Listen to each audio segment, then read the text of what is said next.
ba't ako susuko sarili ko to? I'm the only one who can help myself. Yes. Hi babes! Welcome to your new favorite show, Be Your Best Self Podcast. It's your traveling host, Rue, And Rai. and we're going to talk about, in this episode, our Vipassana. meditation course. So basically, the Vipassana meditation course is a 10-day course that is being offered by Dhammapala. Yeah, ikaw, Sisi. Kasi siya talaga yung nag-recommend sa akin ng Vipassana meditation last year. Kasi she did it last year. How was your experience? Share it with them. Bago ko i-share yung sa akin, gusto ko muna silang bigyan ng brief background what Vipassana meditation is. It's basically a meditation from India. Yes, yung pinanggalingan ng Vipassana is India, but S.N. Goenka, yung nagtuturo ng Vipassana, is from Burma. It's technically for everyone, no religion involved. It's centered around spirituality. Yes, because it is universal. Yes. It is all about the law of nature. Grabe. Yes, It's exactly. amazing.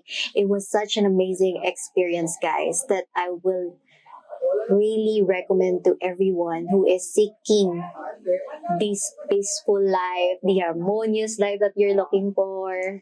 Diba, sis? Yes. And, of course, thank you so much to my sister because she recommended this technique sa akin. Sobrang nag-work. I learned the art of living. Really. It is the art of living. Bakit namin ginawa yung Vipassana? Bakit kami nag-enroll sa Vipassana meditation course? It's because we are doing our best to confront ourselves. Most of the people kasi, they have this mga ugali, attitude, na nakikita nila sa iba without knowing na yun lang din yung mga meron sila. Parang ano siya naiinis ka sa iba, pero ang totoo niya, naiinis ka sa sarili mo.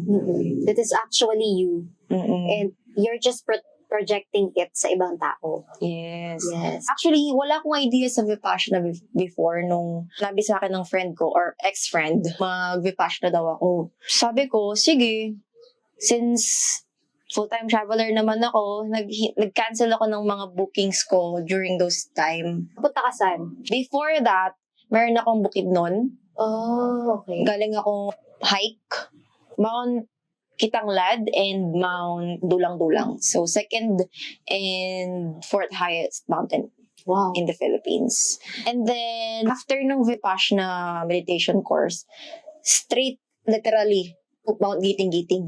Alam mo ba nung nasa Vipassana ako, gusto kong mag-hike.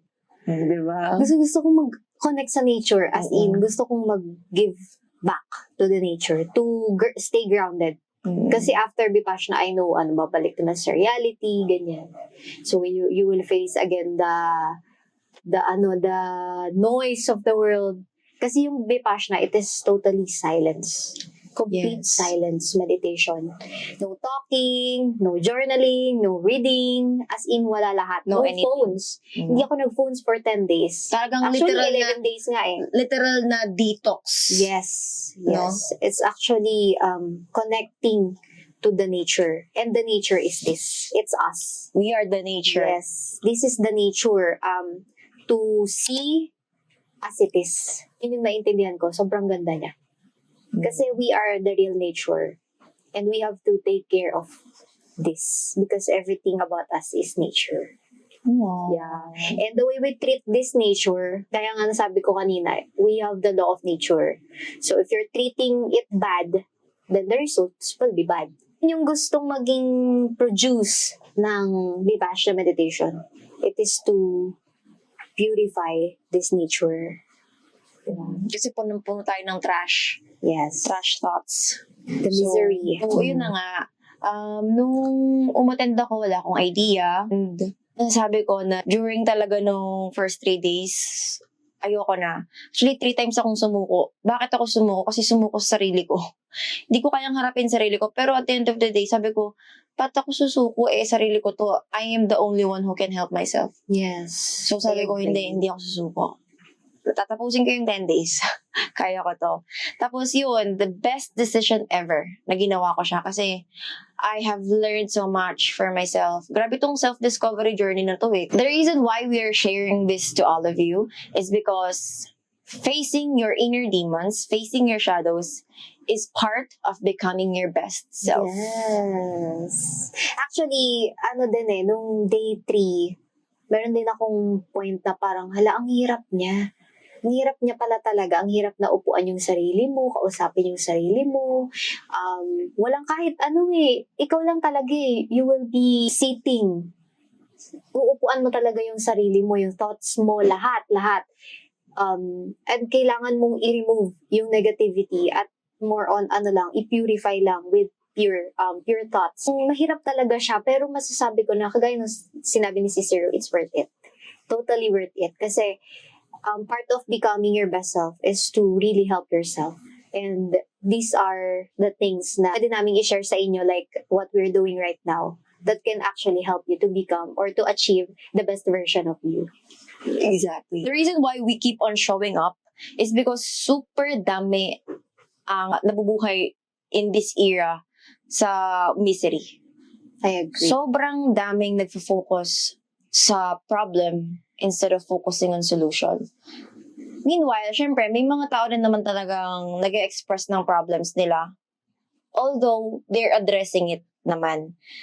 And when they address it, it means it's coming up with a solution. Kaso, mostly, or most of the people that I am interacting with, talagang puro problems lang talaga. Puro reklamo, puro negativity. Sometimes I step back because their drama or their negativity so draining. Ako yung na-observe ko sa akin grabe, all those 6, 7, 8 days, yung utak ko nakatira siya sa past. Then minsan naman, nasa future siya. So, alam mo yun, nakakalimutan natin tumira sa present moment. To be in the present moment. So, yun kasi yung nagbibigay sa atin ng ng craving. Thrill? Yung mga negative emotions. Yun yung nagbibigay sa atin eh. Yung mga negative emotions, yung past natin, yung future natin. Pero actually, in the moment, we're good. Hinihinga tayo. Yes. We have this, we have that. Actually, super interesting yung Vipassana course ni Cici Rai is because a year ago, nag-Vipassana ako. And that year, I've journeyed self-discovery. So I've journeyed alone. I've journeyed how I can discover myself more. And pinasa ko siya lahat kay Cici Rai. So she's my mentee and I'm her mentor. Thank you. Welcome. And then, before siya nag-Vipassana, alam kong ready na siya. Yes. Actually, nag-apply ako last December kasi sabi niya nga sa akin. Actually, pag uwi ni Cicero from Vipassana, meron siyang dalang pamphlet. Tapos, binigay niya sa amin yung dalawa ni Daddy. Basahin niyo to. Ito yung, secret.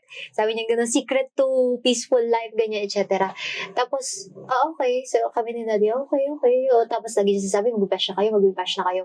Then, nagkaroon ako ng courage nung December kasi nga, hindi ako stable mentally. So, parang ang dami kong worries, ang dami kong diba? It's all in the future, it's all in the past. So, hindi ako nabubuhay sa present moment. Tapos, yun na nga, nag-apply ako noong December, pero I canceled it. Before ako maging ready sa Vipassana na to ngayong March, before pa ako maging trained, yun nga, hindi ko pa kayang harapin yung sarili ko, yung thoughts ko. Sobrang, pa ako nun? Lost. Oo, sobrang lost, basta, yung ganun eh. Alam ko, a lot of you are also experiencing the same thing as with me. Kasi kapag nagpo-post ako, nagre-resonate sa inyo, nag-agree kayo, nagko-comment kayo na you're also experiencing the same thing. So, super grateful to Cicero kasi lahat nung journey niya after Vipassana, she shared it to me. Oh. Shinare niya sa akin lahat. That's why, ngayong March, tinuloy ko na siya and grabe. Sobrang life-changing niya. It will really help you to be grateful and happy and focused in the present moment. Di ba? Oo, sobra. Sobrang mas na-appreciate ko ngayon yung lahat ng meron ako. Dalawa na kami ngayong meditators sa bahay. Yes. I'm so proud. Tapos naiyak ako. You know, babes, we are all time travelers. Believe it or not, kapag nag-iisip tayo ng past, nagta-time travel tayo back to the past. Kapag nag-iisip tayo ng future, we're traveling to the future. So, we're time traveling to the future. And kumbaga sa mga movies, parang kailangan pa ng mga time machines. Pero no. This is already the time machine. Yes. Our brain is so powerful that it can do anything. And ito lang, kwento ko lang, no? During my Vipassana days, talagang galit na galit ako dun sa nag-invite sa akin. Kasi sabi ko, grabe, hindi ko kayang harapin sarili ko. Ganun pala yung experience na ang lala pala talagang harapin ng sarili. Tapos nung sinabi niya sa akin, nung pagkatapos na, sabi niya sa akin, alam mo, sobrang sakit ng ulo ko for 3 days straight. Sabi ko, oo, kasi galit na galit ako sa'yo noon. Not knowing, galit na galit pala ako sa sarili ko kasi hindi ko alam na sarili ko pala yung hinaharap ko doon. And yun nga, nangyari yun, parang the first few weeks na si CCRI ay nandoon. Mm-hmm.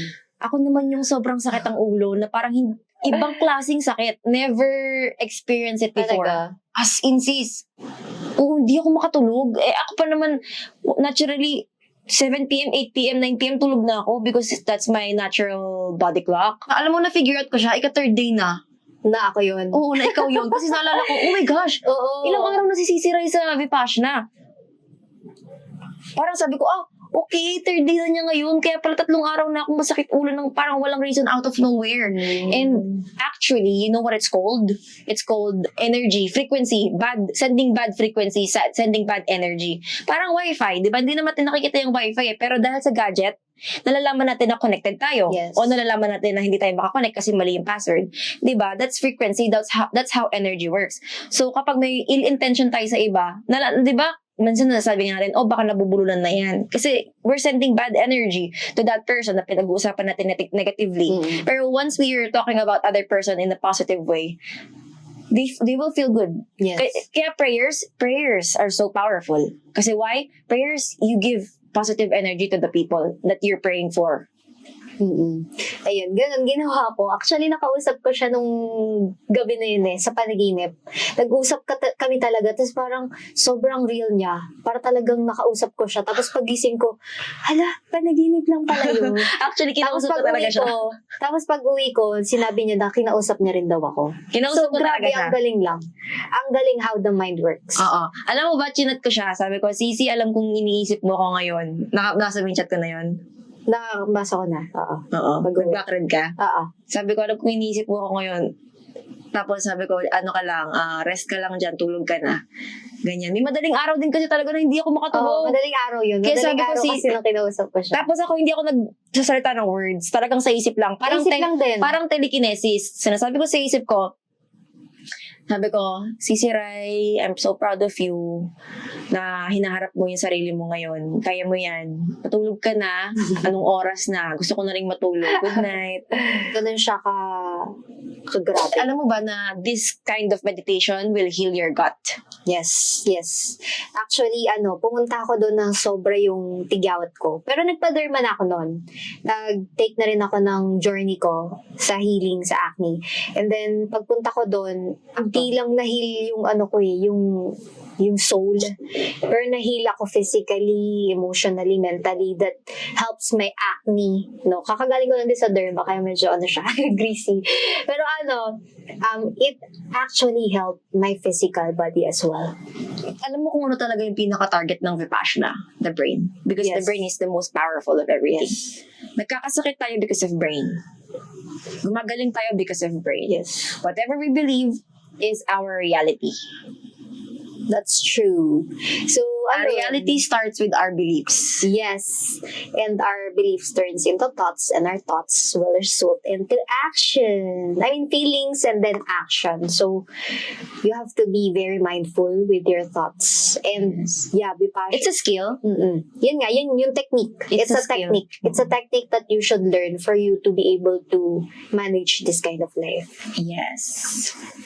And ano bang pwede natin i-challenge sa kanila this week? We want them to challenge, Try at least 5-minute meditation. You can actually search Vipassana, pero you Or- just learn it through real experience by Yes. attending a 10-day course. Yes, and it's free free accommodation, free food, and the free service, the Yes. Vipassana service or the Vipassana course. If you want to give back, that's right, donate. Yes. Optional naman. Yes, You it's optional. Kung wala ka talaga di I wala. mean, if you're willing to donate kasi you will see the result talaga after eh. Parang kites, di ba? Parang, hala, I want to give back. Actually, The mas reason... malaki pa yung natanggap ko Yes. kesa dun sa binigay ko. Pero, I know it will help. It will help yung mga susunod na students. Little thing matter. Yes. Little things matter. So, alam mo yun, na kahit yung binigay mo lang is ganon, pero yung impact niya sa'yo, di ba? Yes. And yung impact niya rin sa mga next. Di ba? Yes. So, yun. If you want to try this Vipassana course, you can directly send us a message on our Instagram. Email or Yeah, just comment. Yeah, reach us so we can send. The link to you. And before we send it, syempre, as a hypnotherapist, I would like to personally qualify you first. It's actually for everyone, but it's for everyone na willing to face their own shadows, their demons. And when you're ready, I'll send you the link. So, yun. Yun yung challenge namin. Be in the moment. It's really important to be living in the moment kasi if you're not living in the moment, you will miss a lot. You will miss a lot. Siyempre, nasasabi mo na siya kasi na-experience mo na. Yes. Kasi alam mo na yung Yes. skill eh. Kaya nasasabi mo na siya eh. Kaya I know for a fact na hindi pa rin talaga siya kaya ng iba. Pero try it. Just like 1 second. 1 second of being in the moment. Or something na pwede kang mag-in the moment. Like mag-drawing ka. Kasi nag-in the moment ka pag nag-drawing ka eh. Or something, basta something that it will put you in flow state. That's how you live in the moment. Do something what your soul wants. What you really want. Hindi others wants. Yes. Thank you so much for listening. And if you love this conversation, Hit the subscribe button and leave a review down below. until next time, keep shining, babes!